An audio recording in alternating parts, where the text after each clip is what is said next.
SMM Station Mission Education. SMM Station Mission Education. SMM Station Mission Education. Good morning student. अब म सार्वजनिक तथा निजी अभियोजनको अवधारणाको बारेमा चर्चा गर्न गइरहेको छु। यस अन्तर्गत अभियोजन वा फौजदारी कारबाहीको साथै अभियोग पत्र दायर भएपछि गर्नुपर्ने कार्यहरू, मुलुकी फौजदारी कार्यविधि संहिता 2074 बमोजिम पक्राउ गर्नुपर्ने व्यक्तिको हकको रोक्का गर्नुपर्ने सम्पत्ति विवरण, अभियोग पत्रमा दोषी प्रमाणको रूपमा पेश भएका वा जफतको माग दाबी लिएका माल सामान तथा सम्पत्तिको विवरणको बारेमा पनि व्यापक छलफल गर्नेछु। त्यसैले तपाईहरूले सर्वप्रथम यो भिडियोलाई सब्स्क्राइब गरी नजिकैको बेल आइकन पनि थिचेर निरन्तर मसँगै भिडियोमा जोडिन समेत अनुरोध गर्दछु। धन्यवाद। अब छलफल सुरु गरौँ। पब्लिक एन्ड प्राइभेट प्रोसिक्युसन के हो त अभियोजन भन्ने कुरा? सामान्यतया अभियोजन भन्नाले महान्यायाधिवक्ताको निर्देशन र कानुनको अधीनमा रहेर सरकारी वकिलले सरकारवादी फौजदारी मुद्दामा अभियुक्त वा आरोपको विरुद्ध सरकारका तर्फबाट अदालतमा अभियोग वा मुद्दा दर्ता गर्ने, प्रमाण सङ्कलन गर्ने तथा बहस पैरवीमा सहभागी हुने कार्यलाई अभियोजन भनेर बुझ्नुपर्छ हामीले। अभियोजन भने के रहेछ भन्दा, अभियोजनको अर्थ चाहिँ महान्यायाधिवक्ताको कार्यालय भन्छ। यो महान्यायाधिवक्ताको कार्यालय चाहिँ नेपालमा सरकारको कानुनी सल्लाहकार मानौँ। महान्यायाधिवक्ताको कार्यालय त्यसको निर्देशन हुन्छ। महान्यायाधिवक्ताको कार्यालयमा अब जस्तो 77 जिल्लामा 77 जिल्ला महान्यायाधिवक्ताको कार्यालयहरू हुन्छ। अनि त्यसै गरी प्रदेशमा पनि 7वटै प्रदेशमा यो महान्यायाधिवक्ताको कार्यालय हुन्छ। अब यो महान्यायाधिवक्ताको कार्यालयले कानुनको अधीनमा रहेर सरकारी वकिलको सरकारवादी फौजदारी मुद्दामा अभियुक्त वा आरोपीको विरुद्ध सरकारका तर्फबाट अदालतमा अभियोग वा मुद्दा दर्ता गर्ने काम गर्छ उसले। यो अभियोजनकर्ताले, प्रोसिक्युटरले। अनि प्रमाण सङ्कलन गर्ने काम पनि गर्छ, बहस पैरवी गर्ने काम पनि गर्छ, त्यसमा सहभागी हुने काम पनि गर्छ। फौजदारी अभियोग लागेको व्यक्तिलाई विशेष गरी प्रहरी वा सरकारी वकिलद्वारा उक्त अभियुक्तका विरुद्ध फौजदारी मुद्दा मामिलामा चलाउने र दोषारोपण गर्ने कार्य गरिन्छ। भनेपछि फौजदारी अभियोग जसलाई लागेको हुन्छ उसलाई दोषारोपण गर्ने काम पनि यही अभियोजनभित्र पर्दछ। यो दोषारोपण गर्ने कार्यलाई अभियोजन भन्ने गरिन्छ। मुलुकी फौजदारी कार्यविधि संहिता 2074 को मुलुकी फौजदारी, यो देवानी होइन, फौजदारी, यो मुलुकी फौजदारी कार्यविधि संहिता 2074 को दफा 32 मा अभियोजन सम्बन्धी व्यवस्था गरिएको छ। अब त्यहाँ के कुराहरू छ भन्ने कुरा हामी पढ्छौँ।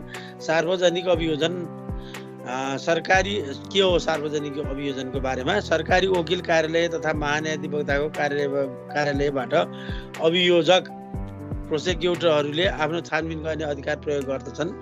अब यो चाहिँ सार्वजनिक अभियोजनको कुरा गर्दाखेरि सरकारी वकिल कार्यालय र महान्यायाधिवक्ताको कार्यालयबाट अभियोजक भनेको जुन चाहिँ अभियोजन लगाउने पक्ष, जसलाई अभियोजक भन्छ प्रोसिक्युटर। प्रोसिक्युसन भनेको अभियोजन भयो।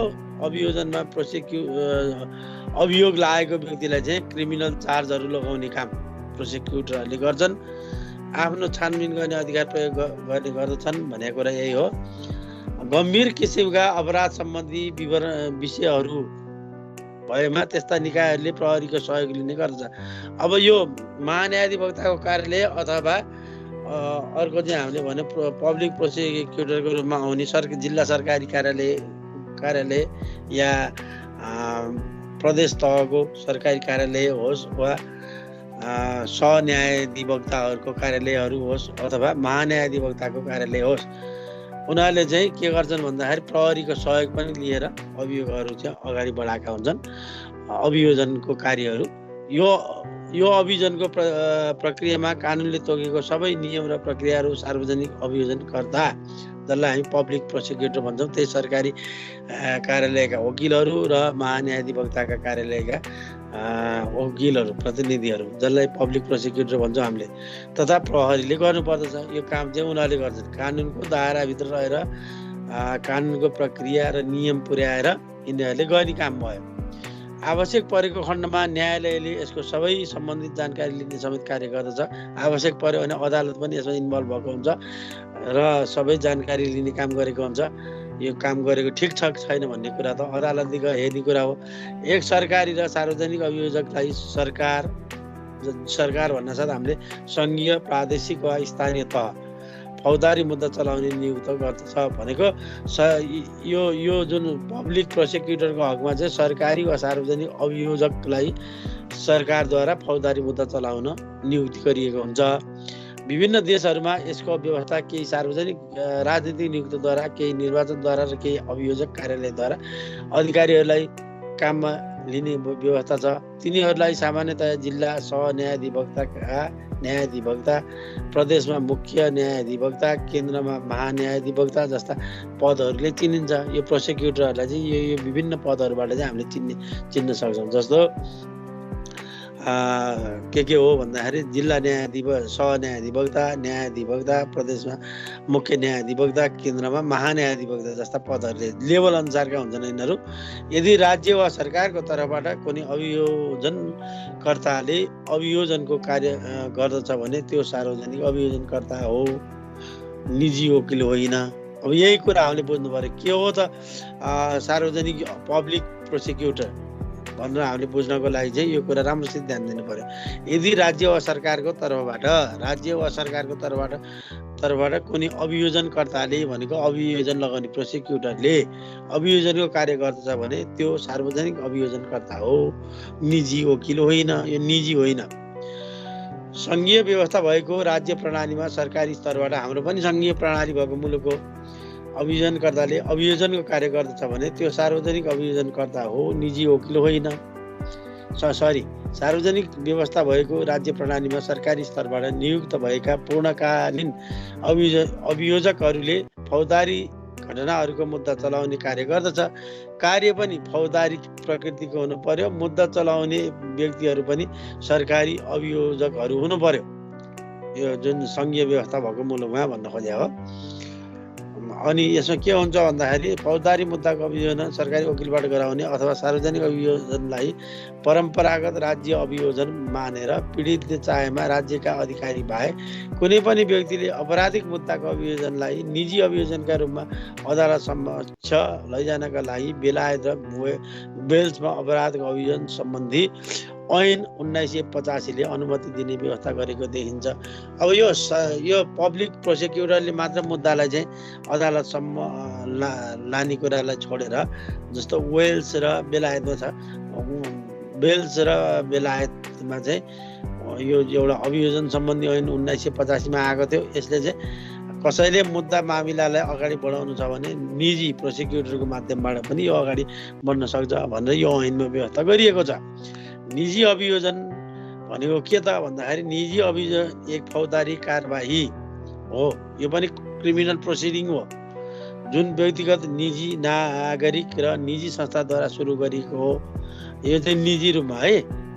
यो चाहिँ अघि चाहिँ सार्वजनिक रूपमा सरकारको तर्फबाट गर्ने कामहरू भयो। यहाँ चाहिँ व्यक्तिगत निजी नागरिक वा निजी संस्थाद्वारा सुरु गरिएको कुरालाई चाहिँ हामी निजी अभियोजन भनेर भन्छौँ। राज्यको प्रतिनिधित्व गर्ने सार्वजनिक अभियोजकद्वारा सट्टामा निजी नागरिक वा निजी संस्थाद्वारा हुने गर्दछ। अब जस्तो पब्लिक प्रोसिक्युसनको कुरा गर्दा चाहिँ राज्यको प्रतिनिधि गर्ने सार्वजनिक अभियोजकद्वारा गरिन्छ भने यहाँ चाहिँ निजी नागरिक वा निजी संस्थाद्वारा चाहिँ अभियोजनहरू तयार पारिएको हुन्छ। निजी अभियोजन एक निजी व्यक्ति वा संस्थाद्वारा सुरु भएको एक अभियोजन हो जो प्रहरी र अन्य मुद्दा चलाउने अधिकारीको तर्फबाट काम गरिएको छैन। निजी अभियोजन गर्दा निजी कानुनी क्षेत्रमा प्रचलित विभिन्न कानुनी प्रक्रियाहरूको पालना गर्नुपर्दछ। आधुनिक समयमा प्रायः जसो मुद्दा कानुनी व्यवसायीहरूको सहायताद्वारा चलाउने प्रचलन रहेको छ। यसरी सार्वजनिक वा निजी अभियोजनको कार्य गर्दा अभियोजकले कसरी पीडितलाई न्याय दिने भन्ने कुरा ध्यानमा राख्दै सही प्रश्नहरू सोध्ने, बलिया प्रमाणहरू पेश गर्ने, कानुनी बहस गर्ने, अदालतमा मर्यादित व्यवहार प्रदर्शन गर्ने जस्ता कुराहरूप्रति विशेष ध्यान पुर्याउनु पर्दछ।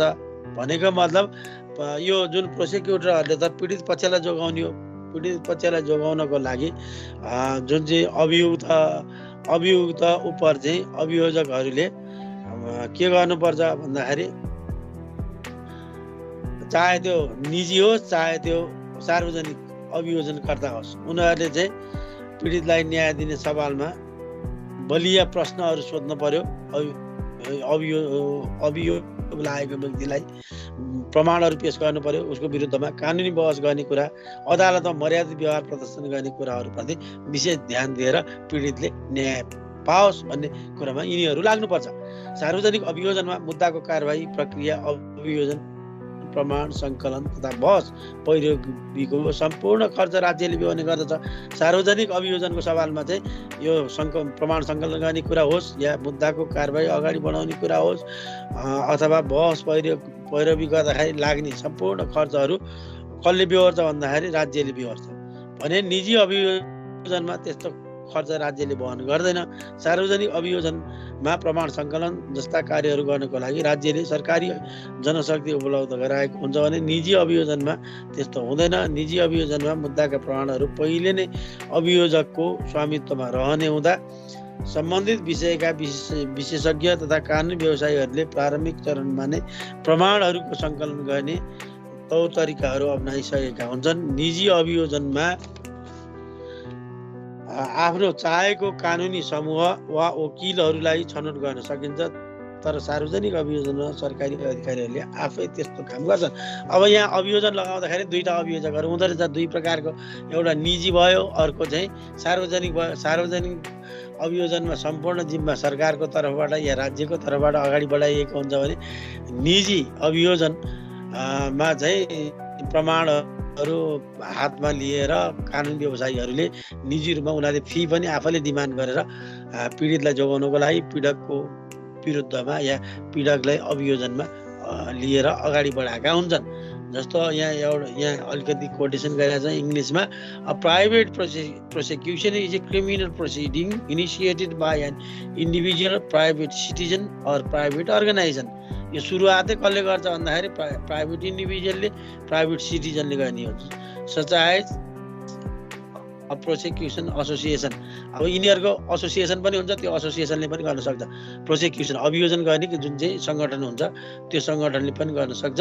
Instead of by a public prosecutor who represents the state.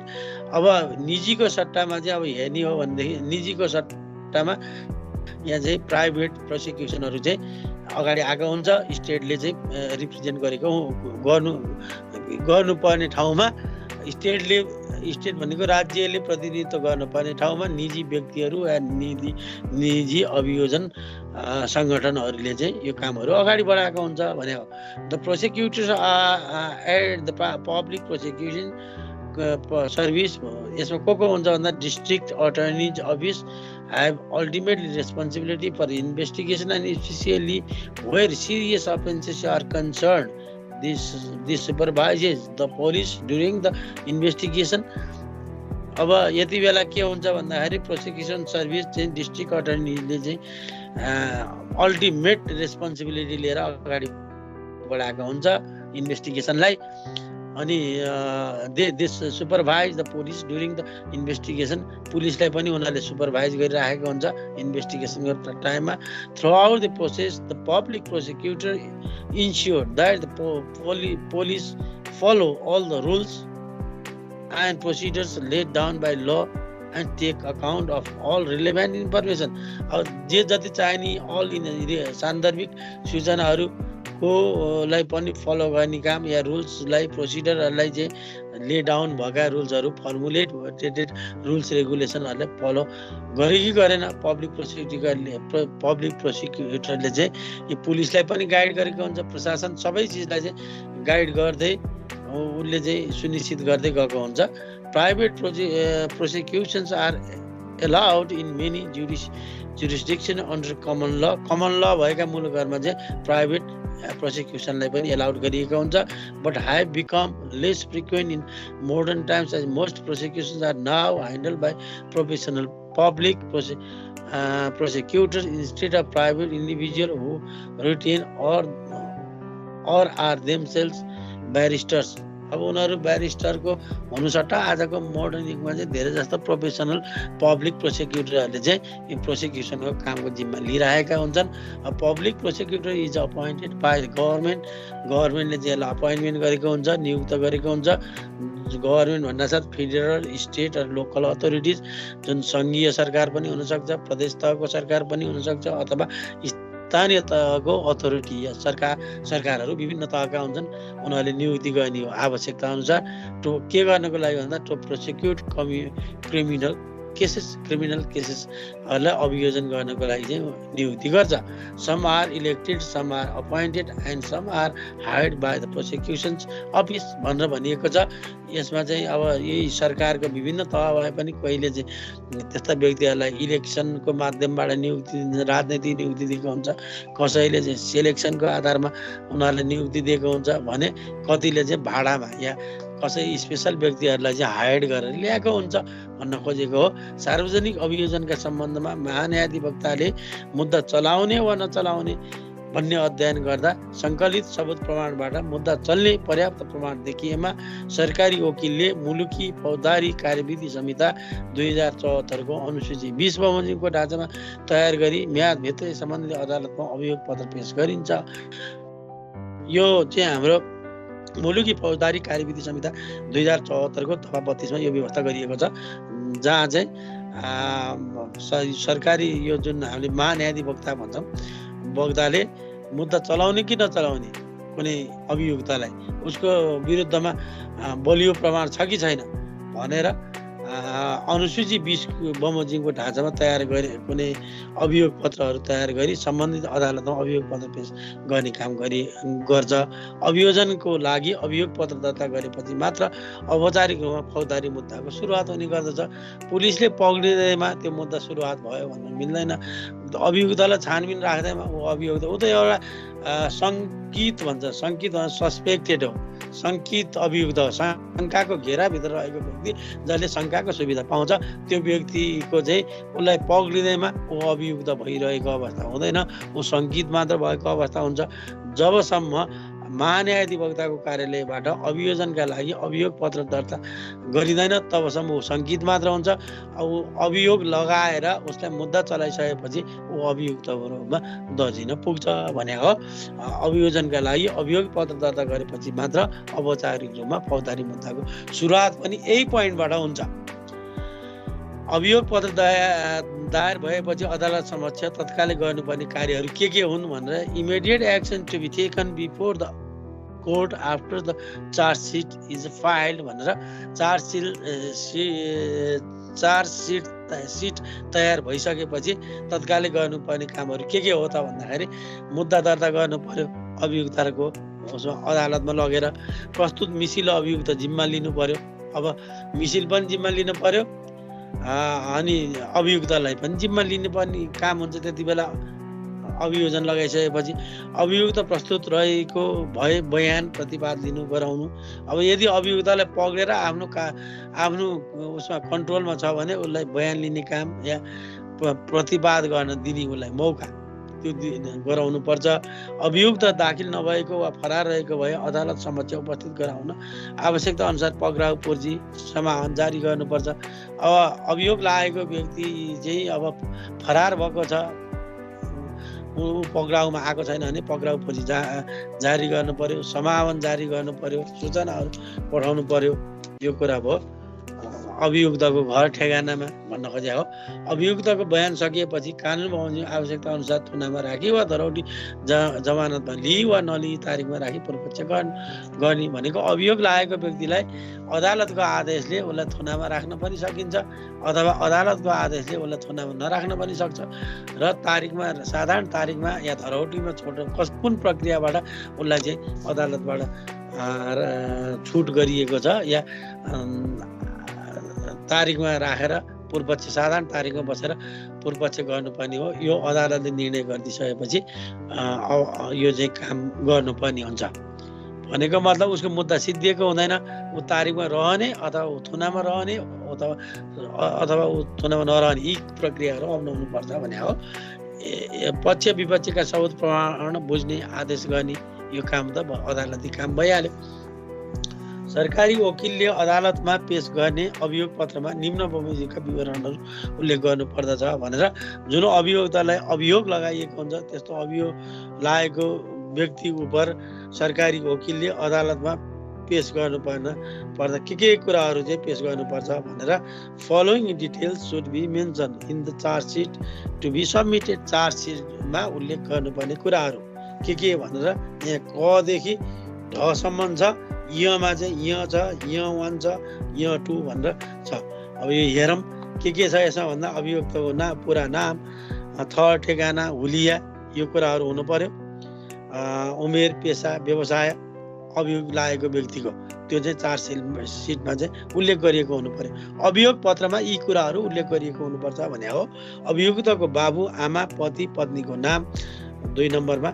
3 नम्बरमा अभियुक्त बसोबास गरेको गाउँपालिका वा नगरपालिका, वडा नम्बर, गाउँ टोल भएसम्म ब्लक नम्बर यो सबै डिटेल इन्फर्मेसन हुनु पर्यो 3 नम्बरमा।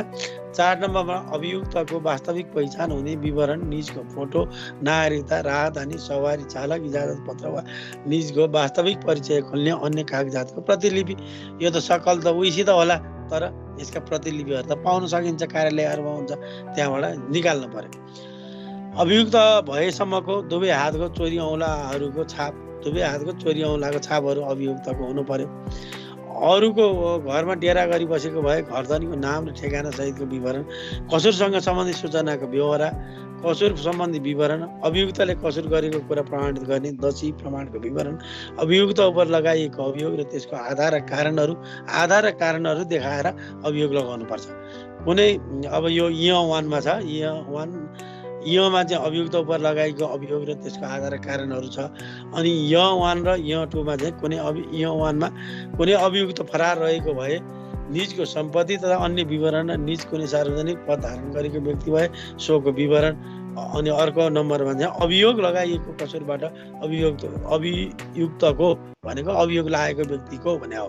नैतिक पतन हुने भएमा सोको लागि माग दाबी, प्रयोग हुनुपर्ने सम्बन्धित कानुन र त्यसको कारण, अभियुक्तलाई हुनुपर्ने सजायको माग दाबी र त्यसको कारण, कसुरबाट क्षति पुगेको व्यक्तिलाई क्षतिपूर्ति भराइदिनु पर्ने भए त्यस्तो क्षतिपूर्तिको रकम, कसुरको प्रकृतिसँग सम्बन्धित अन्य आवश्यक कुनै कुरा भए त्यसको विवरण। यो सबै कुराहरू चार्जसिट भन्छ अभियोग पत्रमा चाहिँ सरकारी वकिलले उल्लेख गर्नुपर्छ। अनि मात्र मुद्दा चलाउन आधार बन्छ, नत्र बन्दैन। यो कुराहरू डिटेलमा हुनुपर्छ भने हो। यसरी तोकिएको ढाँचामा अभियोग पत्र तयार गरी पेश गर्दा कसुरका सम्बन्धमा सङ्कलित सबुत प्रमाण, अब यो त चार्ज स्लिप मात्र भयो, अब यसको अलावा योसित अरू पनि सङ्कलित सबुत प्रमाण पनि हुनु पर्यो, दोषी पनि हुनु पर्यो तथा वस्तु र अभियुक्त हिरासतमा रहेको भए निजसहित पेश गर्नुपर्दछ। भनेको अभियुक्तलाई पनि पेश गर्नु पर्यो। अभियुक्तले अपराध गर्दाखेरि प्रयोग गरेका दोषीहरू, प्रमाणहरू, वस्तुहरू के छन् त्यो पनि सँगसँगै लिएर जानु पर्यो र अभियुक्तलाई पनि सँगै जानु पर्यो। भनेपछि 3 कुराहरू ध्यान दिनु पर्यो। दोषी प्रमाणहरू, अनि अभियुक्त हिरासतमा छ भने, छैन भने त अब दोषी प्रमाण मात्र लिएर चार्जसिट लगाएर पक्राउ पुलिस जारी गरेको अवस्था हुनुपर्छ, अथवा फरारमा रहेको कुरा उल्लेख गर्नुपर्ने कुरा छ भने त्यो गर्नु पर्यो। अनि सङ्कलित भएका प्रमाणहरू, दोषीहरू, अभियुक्त र चार्जसिट सहित मुद्दा पेश गर्न जानु पर्यो। पेश गरिने अभियोग पत्रमा अभियुक्त उप अभियोग लगाउन प्रस्ताव गरिएको कसुरको कुनै खास नामाकरण कानुनमा गरिएको भएमा त्यसको नाम उल्लेख गरिन्छ। भनेको मतलब अभियोगकर्तालाई जुन अभियोग पत्रमा अभियुक्त उप अभियोग लगाउन प्रस्ताव गरिएको कसुरको कुनै खास नामाकरण, अब कुन प्रकारको कसुर गरिएको छ त्यो कसुरको चाहिँ कुनै नाम कानुनले दिन मिल्ने भयो त्यो नाम पनि उल्लेख गर्नुपर्छ भने हो। के कसुरमा उसलाई अभियोग लगाइएको हो र के कसुरमा उसलाई चाहिँ मुद्दा दायर गर्न लागि हो त्यो कुरा चाहिँ को नाम कानुनमा लेख्न मिल्ने भए नामाकरण पनि गर्नुपर्छ भने हो। त्यस्तो कसुरको प्रकृतिको अनुसार अभियुक्त उप लगाएको निजले स्पष्ट बुझ्न सक्ने गरी कसुरका तत्त्वहरू समेत विचार गरी नामाकरण गर्नुपर्दछ। अभियुक्तलाई पनि थाहा हुने गरी, उसले पनि बुझ्न सक्ने गरी चाहिँ के गर्नुपर्छ भन्दाखेरि तत्त्वहरू, कसुरका तत्त्वहरू समेत विचार गरी नामाकरण गर्नु पर्यो। कसुरको नामाकरण गर्दाखेरि अभियुक्तले पहिलो कुनै कसुरमा सजाय पाइसकेको जानकारी हुन आएमा वा अन्य कुनै मुद्दा चलाइएको भएमा त्यसको कारणले बढी सजाय हुनुपर्ने भएमा पहिले सजाय पाएको मिति र सजाय गर्ने अदालतको नाम तथा मुद्दा समेत उल्लेख गर्नुपर्दछ भनेको अब पटके रूपमा अगाडि पनि उसलाई कसुर लागिसकेको अथवा उसले सजाय पाएको मिति र सजाय हुने अदालत कुन अदालतले उसलाई सजाय दिएको हो र उसले बढी सजाय पाउनुपर्ने हो कि यो कुराहरू उल्लेख गर्नुपर्छ त्यहाँ यदि छ भनेदेखि कुनै कसुरका सम्बन्धमा कुनै व्यक्तिको विरुद्धमा मुद्दा चलाउन तत्काल सङ्कलित सबुत प्रमाण पर्याप्त नभई मुद्दा नचल्ने निर्णय गरेकोमा त्यस्तो कसुरमा कुनै व्यक्तिको निजी सम्पत्ति र बिगो हानि नोक्सानी सम्बन्धी देवानी दायित्वका विषय समेत समावेश रहेको रहेछ भने सरकारी वकिलले सोको सूचना जाहेरवाला वा त्यस्तो कसुरबाट पीडित व्यक्तिलाई दिनुपर्दछ। जाहेरवालाले जाहेरी दिइसकेपछि यी कामहरू सुरु हुने हो।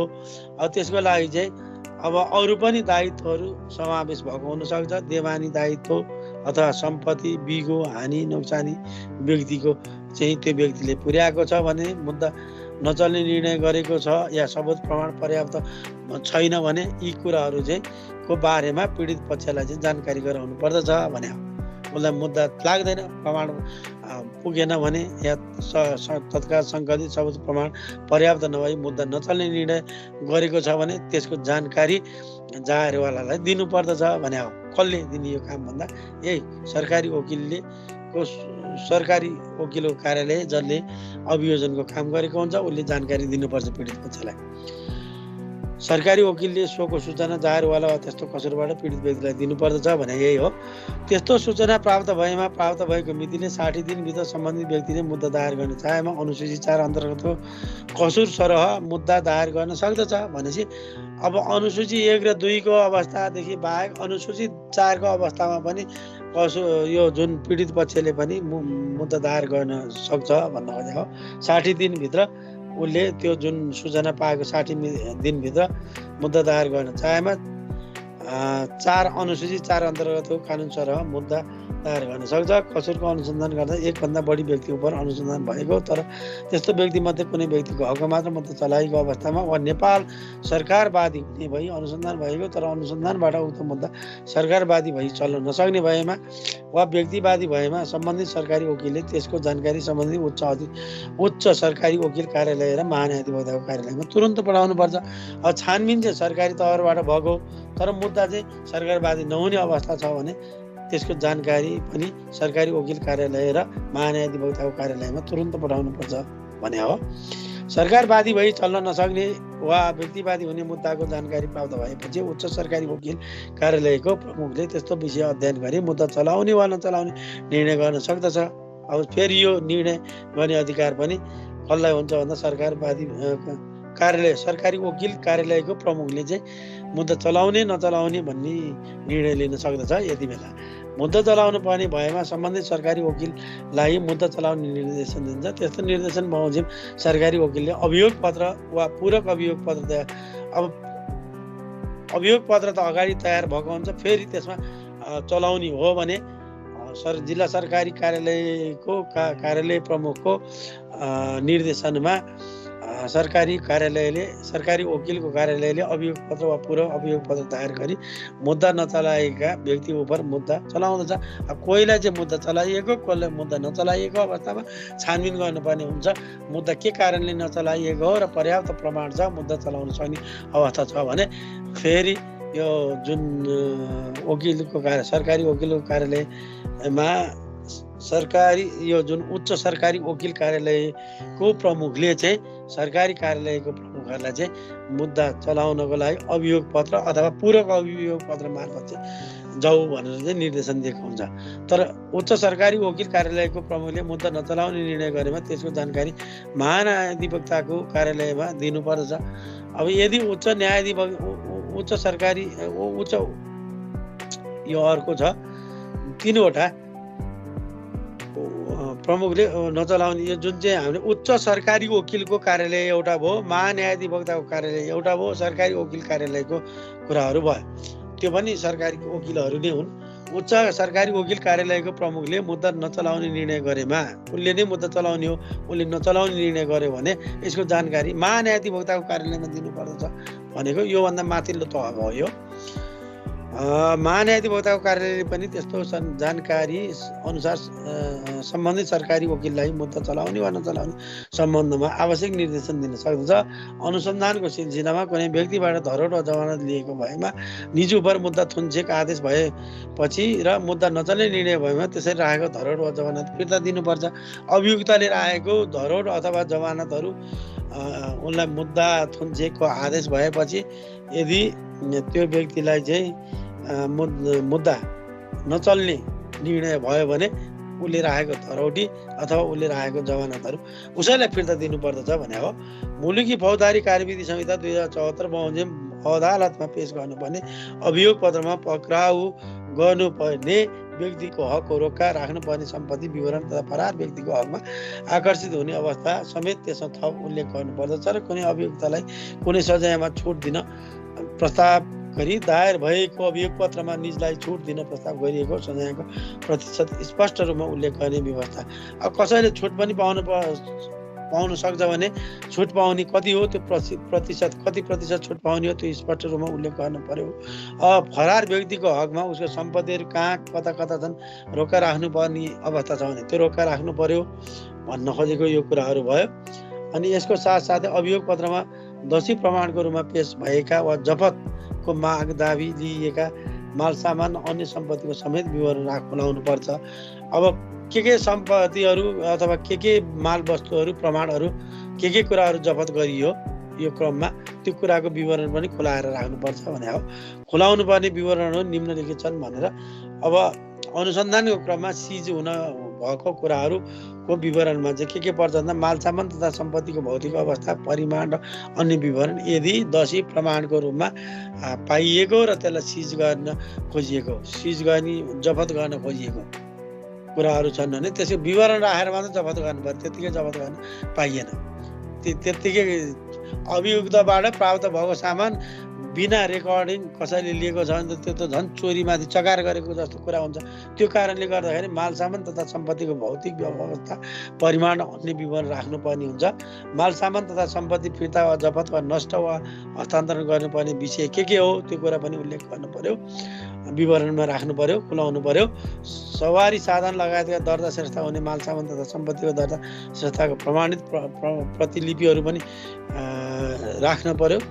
जगै नगरेर सुरक्षित साथ बहुमूल्य चिज वस्तु भए सोको परिमाण गुणस्तर र विषय मूल्य खुल्ने माल सामान तथा सम्पत्ति भए सोको प्रतिशत मूल्य र अन्य आवश्यक प्रमाणहरू यो सबै कुराहरू चाहिँ अभियोग पत्रमा दोषी प्रमाणको रूपमा पेश भएका वा जफतको माग दाबी लिएका माल सामान तथा अन्य सम्पत्तिको समेत विवरण खुलाउनु पर्छ भनेर यो जुन 5-6 चिजहरू चाहिँ अभिलेखको रूपमा राख्नुपर्छ। यो चाहिँ कसले राख्छ भन्दाखेरि यही अभियोजन गर्ने संस्था व्यक्तिहरूले चाहिँ राख्नुपर्ने कुराहरू भयो।